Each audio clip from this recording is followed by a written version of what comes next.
leave. So now I'll ask you this. Obviously, a couple years ago, you had the first game with Dion. Yeah. Now you get the first game with Belichick. Yep. How fortunate are you? How lucky are you to get all that? Yeah, especially for a guy that really loves attention.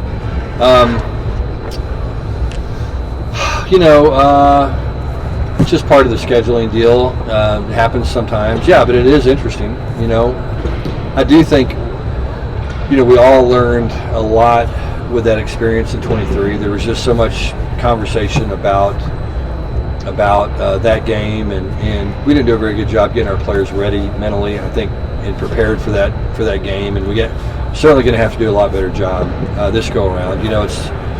It's on Labor Day. It's the only game on Monday. There's going to be a lot of eyes. I think College Game Day will be there. It's going to be a big to do, and so we just have to make sure not only are we prepared physically, but the guys are mentally prepared for all the stuff that comes with it. I do think it's going to be good, though. We're not. We're going to have a chance. The game's going to get played on Saturday. We'll have a chance to kind of get settled in, watch some of those games, and guys relax a little bit probably before that game. But yeah, it's going to be a lot of eyeballs on that thing, and so we're going to need to do a better job than we did last go around. What did you learn about preparing for a roster that has the amount of turnover that Colorado did, and now? Yeah, hard. I mean, it's hard to do. You have to do the best that you can. Luckily there's some things now. We've got some tools, video, that we can call up, and we can. Used to take months to pull all the tape off for certain players and evaluate them. Now it's easy to do on some of the kind of AI stuff that we have on sports video now. That makes it a little bit easier to kind of evaluate those guys at the previous schools they were at and see what they can do. The big thing, though, is just going to be trying to figure out schemes, what we're going to see, how they're going to try to utilize those players. And there'll be a lot of unknowns. I mean, it's just the way it's going to be. But you've got to go back and you got to say, okay, defensively, we think we know what we're going to see. Obviously, Bill's a defensive guy. His son was at Washington last year, so we can get a look at that. Freddie Kitchens is the offensive coordinator there. What's Freddie going to do? Is he going to do what he did when he had Baker Mayfield at Cleveland? Is he going to do what he's done the last couple of years in the NFL? Is he going to do something similar that he did when he was on Mac Brown's staff? Is he going to do something, just all the different things that are possibilities. And then, will it be, are they going to do what Belichick did when he had Cam Newton at New England?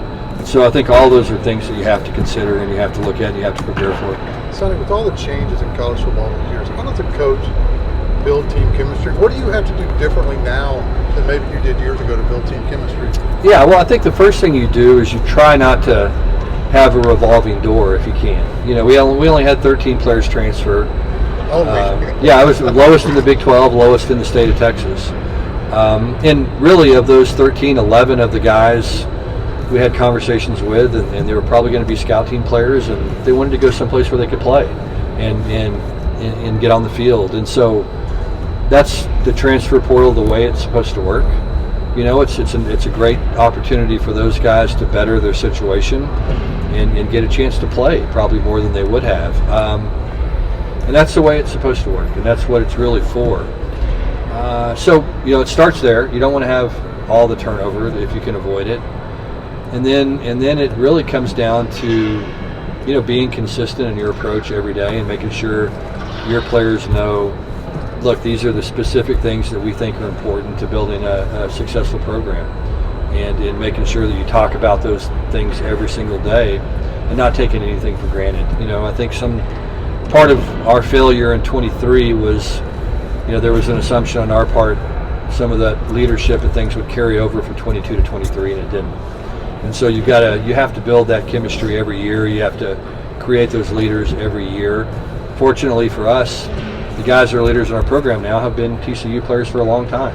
We have a lot of returning experience and guys that have been in those positions before, and that makes it easier. Sonny, if you left him to his own devices, what kind of offense is Ken Browse ideally? What would he like to win? What we're doing. Yeah, I think as we sit down and talk about this, he's doing exactly what he'd like to do. There's not a lot of constraints that I put on him. There's obviously some things that I want to see, and and things like that. But we're pretty unified in what we want things to look like, and so I think he's doing what he wants to do, and I'm falling in line with that way of thinking as well. So how would you say the 2 years was he's been the offensive coordinator, you all have done? Because it seems like kind of erratic. Sometimes we're really good, sometimes we're not bad. Well, sometimes when you play against really good defenses, it doesn't look great. Even when you're really good, that's just the way it is sometimes. The big thing for us has been turnovers. When we haven't turned the ball over, we've been pretty good. And I don't know if it's been as much scheme related as it has just been, not turning it over and the things that go along with that. And, the second half of the season, we quit turning the ball over last year and we had some success. And so for us, I think we're unified in understanding, and I think our players most importantly understand how important it is for us to take care of the ball offensively. Because when we do that, we're usually a pretty good offense. And when we don't, we're usually pretty not very good. And so that's kind of the correlation. You mentioned there are some things that you'd like to see scheme-wise. What are some of those things? Well, we've got to get better running the football, and there's nobody that wants to run it more than Kendall does. You go back and you look at the Baylor offenses that were known for all the big plays and all the stuff. They were a run-first offense, and so we have to be able to run the football. Fortunately for us, there's going to be some times when maybe you've got to throw it when you don't want to, but our quarterback's capable of doing that. But we can take a lot of pressure off our quarterback by improving our run game and being able to run the ball a lot better. And when you do that, it cuts back on your turnovers, and when you cut back on your turnovers, you win more games. And so all those things kind of go together and fall in line there. But yeah, that's where it starts. For us, we got to be able to run the ball better. I think we have to do a better job, and we made improvement last year in short yardage situations. That's something that we haven't been as good at as we need to be. In 23, we were one of the worst red zone offenses in college football. This year we made big improvements in that area, and so we have to continue to do those things. The Big 12 is such that you're going to play 5, 6, 7 one-score games.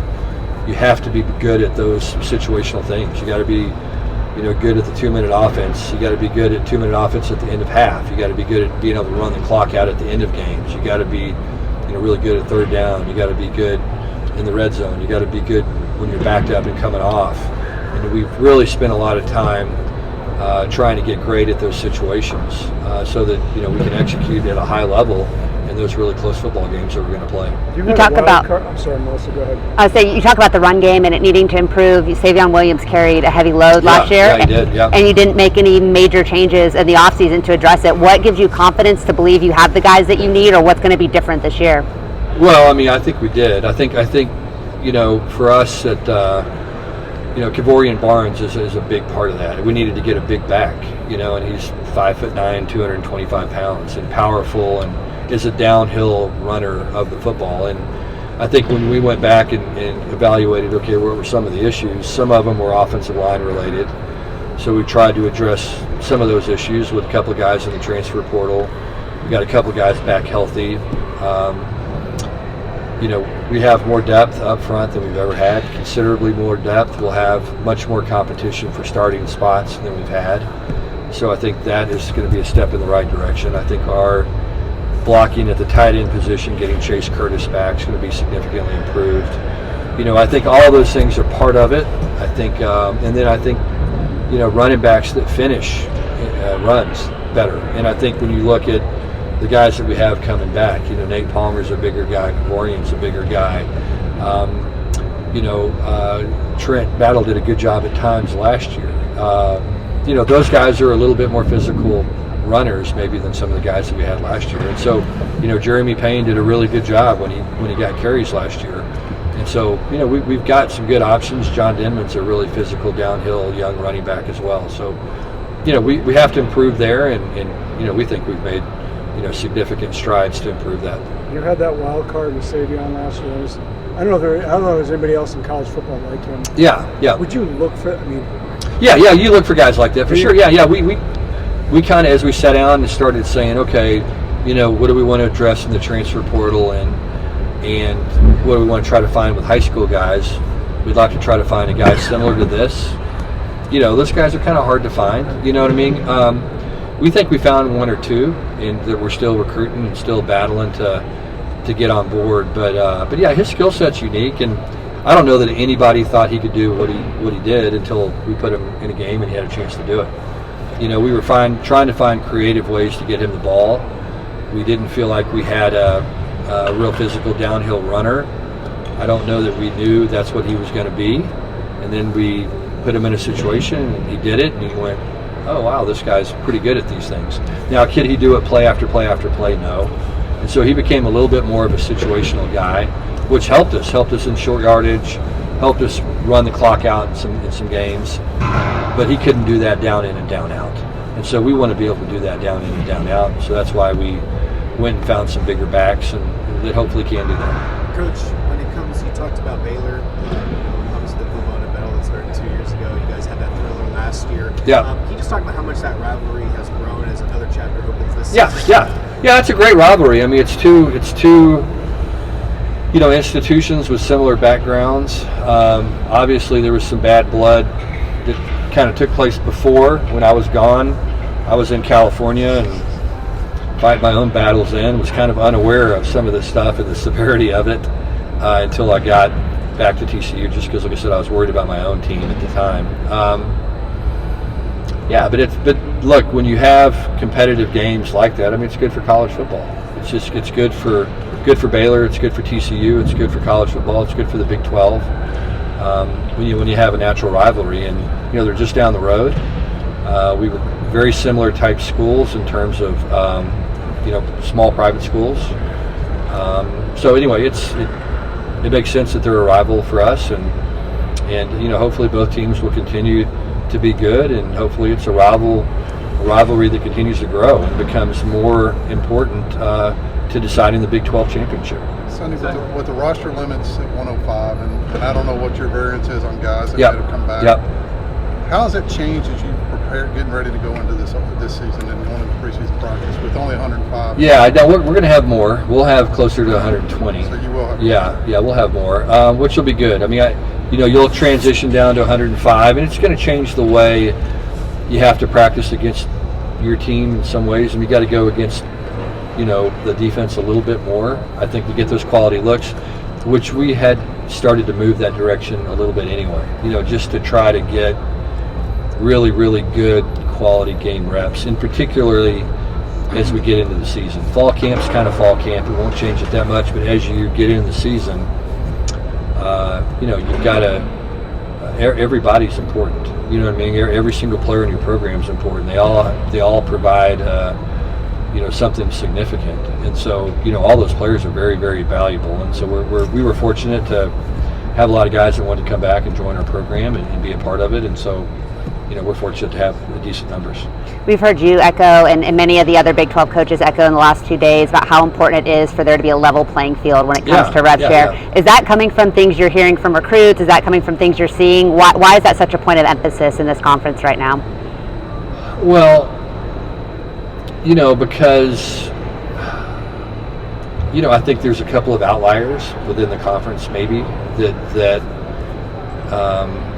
have created some discomfort, you know what I mean? And I think everybody's sitting there going, well, how is this going to work? And for this to work, it doesn't really make any sense unless there's something fishy going on. And so we just don't want anything fishy to be going on. Do you know all the rules yet? Have you figured I hope them out? so. Yeah, I think so. Yeah. No, we have. I mean, I don't think that much has changed in that regard. You know, the thing that you want is you want the player to be protected. And so, in other words, you don't want a guy to sign a $10 million deal where he's told it's going to be worth $10 million, and you get him to commit to your school, and then he shows up and you go, okay, well, you get $5,000 the first year, $5,000 the second year, $5,000 the third year, $990 or $985,000 the fourth year. You know what I'm saying? And so there just needs to be some protections built in there somewhere for these players. I think we need to have some kind of consistent contracts across the board so that everybody, so that these players can understand how this is going to happen. Because I think in some ways, and then what happens is you get an agent who's supposed to look out for the good of the player as well, well, he wants to say, well, I got him a $10 million deal, so that way he can get other clients. Well, is it really a $10 million deal if you only get paid $15,000? And so these are all things that I don't know that they're happening, but I've heard enough to be concerned. You know what I'm saying? Is there a way to do that without the player being an employee of the school? You know, you're going to have to ask somebody that's a lawyer. I mean, I don't know. I don't know how we're paying them right now if they're not employees. Just me personally. But again, that's not my area. Thank goodness. But I think we need collective bargaining. You know, because I just think that that's the only way for us to ever get where we want to go is the collective bargain with our student athletes. As a coach, did you ever anticipate having these many conversations about money with players? What No. kind of conversations do you have with guys now? You would be surprised how little it comes up. Really? Yeah. I mean, I think in 3 years I might have had 3 conversations with players about money in 3 years. And so I talk to coaches all the time that say they have 20 a day, but our program's just not built that way. We're not a transactional program. You know what I'm saying? I mean, I hope that nobody ever says, I went to TCU for the money. I would hate for that to be the only draw of our university and our football program is they gave me a bunch of money. When you think about all of the stuff that goes into it now with paying players and figuring out employment status and all this, just talk about the importance of the support you're getting from Mike Buddy. Yeah, it's awesome. Yeah, I mean, look, the great thing about being at TCU is I don't know that there's any school in the country that has more alignment from the very top all the way down. That's a big part of the reason I'm here and I took this job is because, you know, Victor Boschini understood how important athletics was to TCU. Jeremiah Donati understood that when he was the athletic director. I'm confident that as we transition to Daniel Pullen, he understands that, and Mike Buddy understands that. And so I'm as comfortable as I ever have been about the alignment and the understanding of how important athletics is, and in particular football, to the mission of this university and the growth of this university. And so that gives me tremendous comfort, just knowing how important it is. And then we have a very passionate fan base. And so we're going to have resources. You know, when we need things, we don't ask for everything. That's not my nature. You know, I'm not trying to pull the wool over anybody's eyes. If we need something as a football program and we think it makes a difference in winning or losing, we've asked for it. Or it can be something that's going to benefit our players greatly one way or the other, whether it's additional tutoring, access to doctors, access to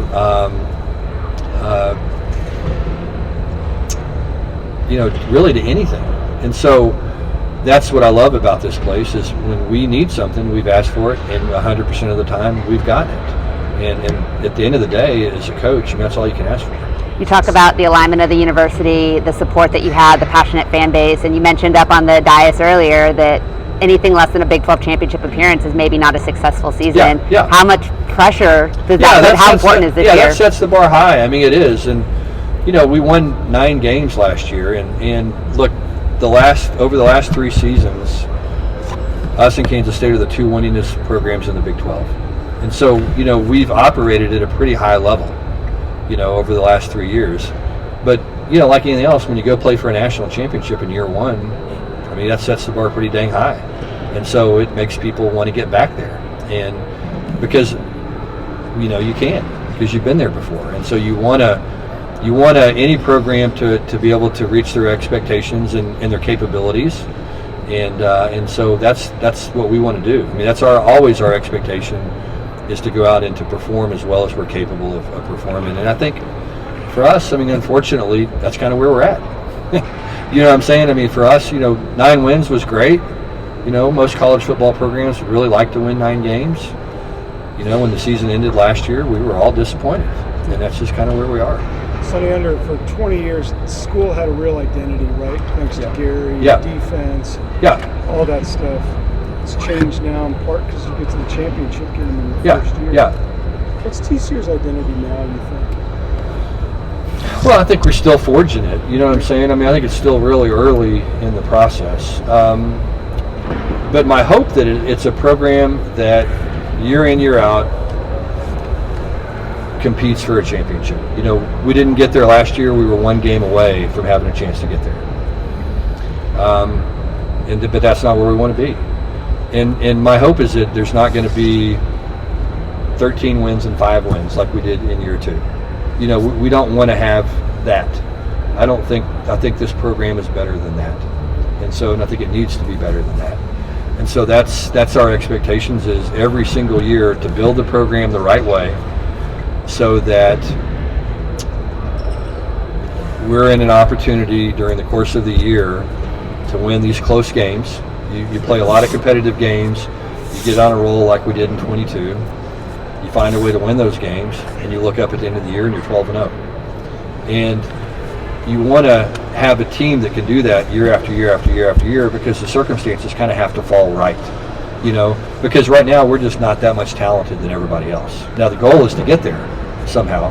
The goal is to recruit and develop those players where you're by far the most talented team in the league, and that's where we want to be. And you can go out and play bad 3 times and still win. You know, but we're not there yet. And so we want to have the kind of team that year in, year out can get on a roll, can look up and can be 12-0 and can, you know, go compete for a Big 12 championship and in the college football playoff. Coach Trey Strolka, Sons of UCF, covers Scott Frost. Yep. What's one piece of advice you would give him about Big 12 play? Oh, well, Scott doesn't need any advice from me. I mean, look, last time he was at UCF, he won every game he coached. So he's got it figured out, I promise you. Yeah, Scott's the right guy for that job. He's proven he can win there. He'll do a tremendous job. Like I said, he doesn't need any advice from me.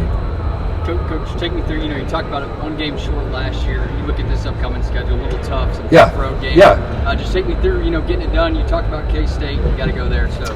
Yeah, it is. On paper, it's tough schedule. I think last year was supposed to be really tough because we were going to Utah and they were the preseason favorite, and we were playing Oklahoma State and they were the other preseason favorite. And neither team turned out to be maybe as good as everybody thought they were going to be. So I guess it remains to be seen how hard our schedule is. It looks really difficult on paper, but that's okay. I mean, that's the way it's supposed to be. Those are hard places to win. Kansas State historically is a very tough place to win. Arizona State's historically a tough place to win. BYU is historically a really tough place to win. So we've got some really difficult road games, but you've got to just try to go figure out how to play well and find a way to win those things. Speaking of scheduling, Coach, should the 4 Texas teams play every year? But I don't know that they can figure out how to do that. You know what I mean? I think the one thing that happens when you go to 16 teams is that you have this round robin schedule where you don't play everybody. You know what I mean? And in 22, that was the great thing that, we had 9 conference games. We played every team in the league. So there wasn't anybody that said, well, we missed all the really good teams. And I know when I was in the American Conference, you could almost look at the schedule before the season started and go, well, these 2 teams are getting in the conference championship game based on their schedule alone. And they may not be the 2 best teams, but that was kind of a top-heavy conference. There were 4 or 5 teams that were really good, and the others weren't as good. And so I don't know that you can do that in this league, just because 1 through 14, it's very, very competitive. But there are going to be some teams, or 1 through 16, however teams, 16 teams, right? 1 through 16. And so, when you do that, when you have that kind of scheduling like we have, it creates some opportunities for some teams maybe to miss playing the best competition some years, which is part of it. Paul Gonzalez was a long-time TCU guy. Yeah. Part of your transition. Now he's at Baylor. What did he mean to you? And Paul, is Baylor getting? Yeah. Paul, a great football coach, super guy, coaches hard, good recruiter. I really like Paul. I'm happy for Paul. I think it was, Paul had been at TCU for a long time. I think he was ready for something new and a different challenge, and Baylor got a really good coach. He'll do a great job. You mentioned earlier how revenue share is beneficial in bringing Clark. What was that conversation like with him to get him back? Yeah, Bud was real transparent. He just said, "Hey, I'd like to go back, but and we kind of sat down and said, well, here's what we think we can do, and then luckily I said, Bud, I promise you this, and this is the way this is supposed to work. I said, Bud, we're going to do everything we can to make it worth your while to come back to TCU, if you want to come back. And Bud said, I really want to be back. I want fair compensation. And I said, well, look, great. Have your guy talk to my guy, and they'll figure out what that looks like. And they did. And Bud's fairly compensated for the kind of player that he is. And that's what revenue sharing is supposed to be. It's not giving a high school guy that hasn't done anything a bunch of money. And again, I just don't know how that's going to be good for a high school guy. I don't know how, like I said, it would be difficult for me to bring an 18-year-old kid into a room, let's say, for example, in a defensive back room, and this kid that's never played a snap is making more than the starting 3 guys combined. What does that do to the chemistry of your football team? What does that do to that kid's relationship with everybody else in the room? I'm an adult.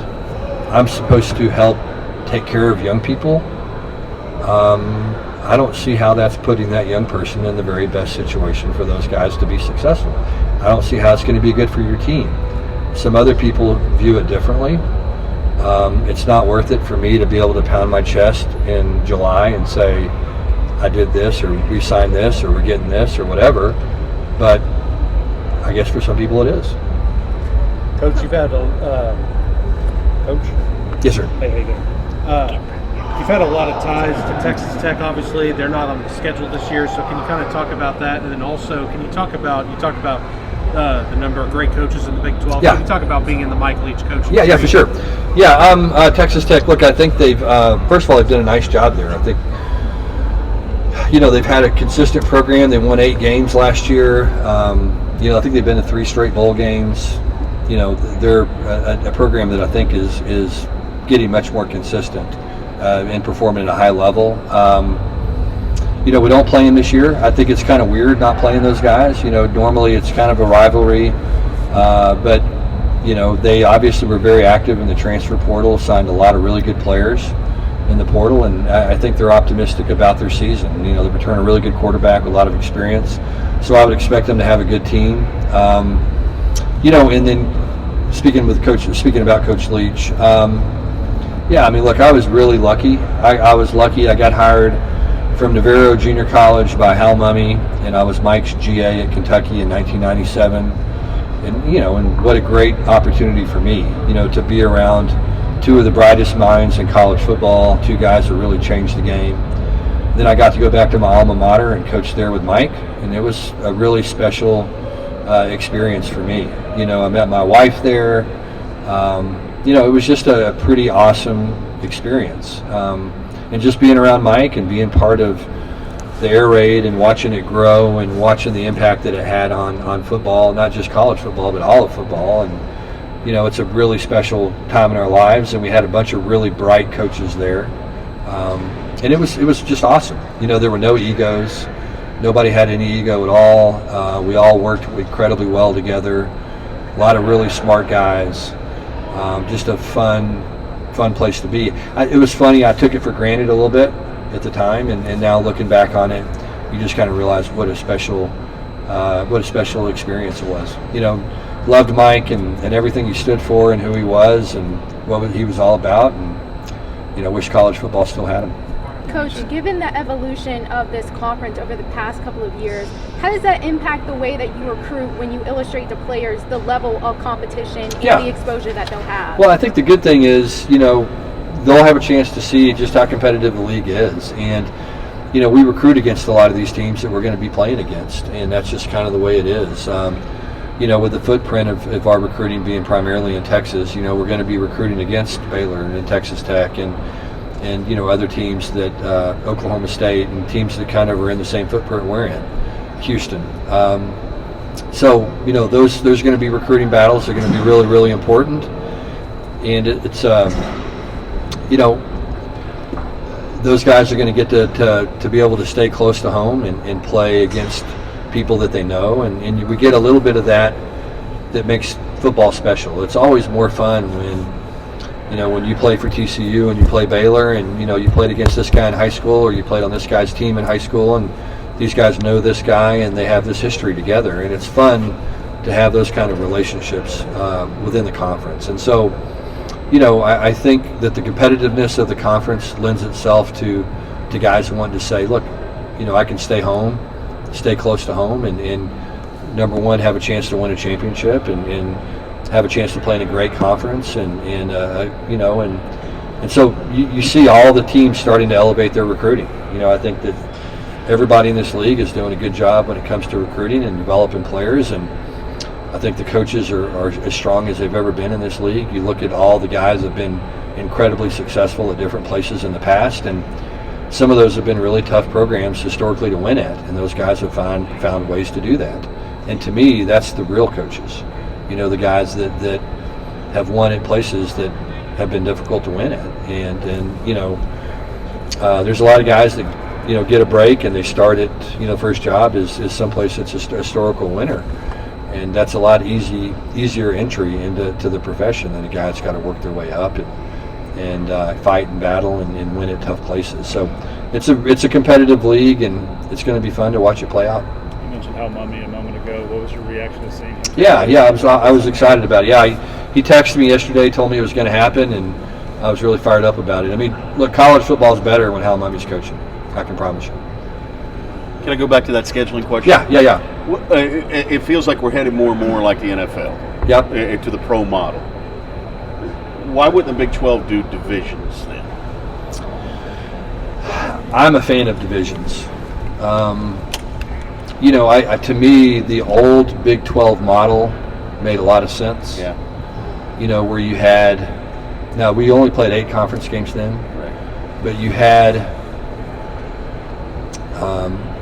and from a scheduling standpoint, I think it's really important that everybody plays the same number of conference games to start with. No question. So the league. We've got to get the ACC and the SEC to go to 9, or we need to go to 8. Yeah. It needs to happen quickly. Right. So that you can compare apples and apples. Yeah. So that's number one. That's number one question. But number two, I would like to see us have divisions. I think the thought was, if you have, they didn't want a 8-4 team in the conference championship game over an 11-1 team. Right. Which I understand. Right. You know what I'm saying? I get that. But given the landscape of the college football playoff now, I'm not so certain it's not better. Exactly. Which if you did two, you know what I'm saying? Yeah, if you did 8 division teams, or 2 8-team divisions right now. Yep. If you did it that way, then you could protect the 4 Texas schools, right? Yeah, theoretically, yeah. Those 4 in the north. And then you rotate the other guys. And you rotate the other guys. Yeah. That's. I think that's a conversation that needs to continue to be ongoing within the Big 12. I'm not sure that it is right now. Yeah. I think part of it was the way the college football playoff existed at a time and place. Right. I think that's changed, and so I think it's worth having that conversation again.